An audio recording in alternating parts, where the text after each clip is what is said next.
അഖിൽമാരാറിന്റെ ഒന്ന് വീഡിയോസ് ഞാൻ കണ്ടിട്ടുണ്ടായിരുന്നു. പുള്ളിക്കാരൻ വന്നിരുന്നിട്ട് രാജ്യത്തിന് അഗെയിൻസ്റ്റ് സംസാരിച്ചു എന്നും പറഞ്ഞിട്ട് ഒരുപാട് ആൾക്കാർ വീഡിയോ ചെയ്തിട്ടുണ്ട്.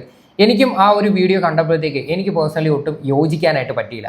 കാര്യം വന്നിരുന്നിട്ട് കുറച്ച് പൊട്ടത്തരം പറയുന്ന പോലെയാണ് എനിക്ക് ഫീൽ ചെയ്തത്. കാര്യം മാരാറിപ്പം പറയുന്നതെന്ന് വെച്ച് കഴിഞ്ഞാൽ നമ്മളിപ്പോൾ അവിടെ പോയി അടിച്ച് ആ രാജ്യം അങ്ങ് ഇല്ലാതാക്കണമായിരുന്നു.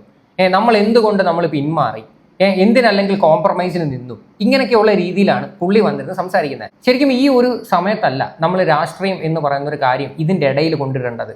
രാഷ്ട്രീയം പറയേണ്ടതും എടുക്കേണ്ടതായിട്ടുള്ള അതിന് വേറെ സമയങ്ങളുണ്ട്. ശരിക്കും നമ്മുടെ രാജ്യം കടന്നു പൊയ്ക്കൊണ്ടിരിക്കുന്ന വളരെ ഹാർഡായിട്ടുള്ള ഒരു സിറ്റുവേഷനാണ്. ആ സിറ്റുവേഷൻ എന്താണെന്ന് മനസ്സിലാക്കിയിട്ട് വേണം നമ്മൾ പല വിഷയങ്ങളിലും പ്രതികരിക്കാനായിട്ട്. ഇന്ത്യ എന്ന് പറയുന്ന ഒരു രാജ്യത്ത് 144 കോടി ആൾക്കാരാണ് ജീവിച്ചിരിക്കുന്നത്. ഇവരുടെ എല്ലാവരുടെയും സുരക്ഷത ഉറപ്പാക്കേണ്ടത് നമ്മുടെ രാജ്യം തന്നെയാണ്. അപ്പം നമുക്ക് നഷ്ടപ്പെടാനായിട്ട് ഒരുപാട് കാര്യങ്ങളുണ്ട്. മറ്റേ നാറികൾക്ക് നഷ്ടപ്പെടാനായിട്ട് ഒന്നുമില്ല. അമ്മാർ ഈ പറയുന്നത് പോലെ 10-20 അണുബോംബോ കാര്യങ്ങളോ ഇങ്ങോട്ട് എടുത്തിട്ട് കഴിഞ്ഞാൽ എന്തുമാത്രം നാശനഷ്ടമായിരിക്കും നമ്മുടെ രാജ്യത്തുണ്ടാകാൻ പോകുന്നത്. അതുപോലും മനസ്സിലാക്കാതെയാണ് ഈ പുള്ളിക്കാരൻ വന്നിരുന്ന് ഇങ്ങനെ സംസാരിക്കുന്നത്.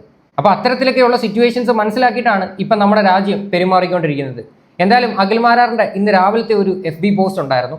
ആ പോസ്റ്റ് ഞാൻ വായിച്ചു തരാം. പാകിസ്ഥാനെ ഇല്ലാതാക്കി ലോകത്തിന് മുന്നിൽ സൂപ്പർ പവറായി തലയുയർത്തി നിൽക്കാൻ കഴിയുമായിരുന്ന സാഹചര്യം ഇല്ലാതാക്കി ഇന്ത്യ എടുത്ത തീരുമാനം ചരിത്രപരമായ മണ്ടത്തരമായി ഭാവി തലമുറ പറയും. ഒരു ഭാവി തലമുറയും പറയാൻ പോകുന്നില്ല. ഇന്ത്യ എടുത്തത് വളരെ നല്ലൊരു ഡിസിഷനായിട്ടാണ് എനിക്ക് തോന്നുന്നത്.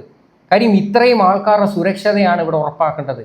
ഈ എല്ലാവർക്കും അങ്ങോട്ടടി ഇങ്ങോട്ടടി എന്ന് വായ്ത്താളം പറയാൻ പറ്റും. പക്ഷേ ഇതിൻ്റെ പിന്നിൽ ഒരുപാട് കാര്യങ്ങളുണ്ട്. നമ്മളത് ജസ്റ്റ് ചിന്തിച്ച് നോക്കിയാൽ മതി.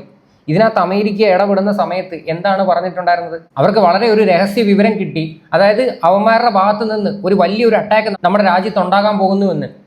അത് എന്താണെന്ന് നിങ്ങൾക്ക് ഊഹിക്കാന്നേ ഉള്ളൂ. പ്രത്യേകിച്ച് അണുബോംബ് പോലെയുള്ള കാര്യങ്ങൾ നമ്മുടെ രാജ്യത്ത് ഉപയോഗിക്കാൻ പോകുന്നുള്ള രീതിയിൽ വ്യക്തമായിട്ടുള്ള ഇൻഫർമേഷൻ അമേരിക്കയ്ക്ക് കിട്ടിയിട്ടുണ്ടായിരുന്നു. അപ്പോൾ അവർ അതിൻ്റെ പേരിലാണ് അവർ പെട്ടെന്ന് ഈ ഒരു വിഷയത്തിൽ ഇടപെടുകയും ഈ ഒരു കാര്യം സോൾവ് ചെയ്യാനായിട്ടൊക്കെ നിന്നത്.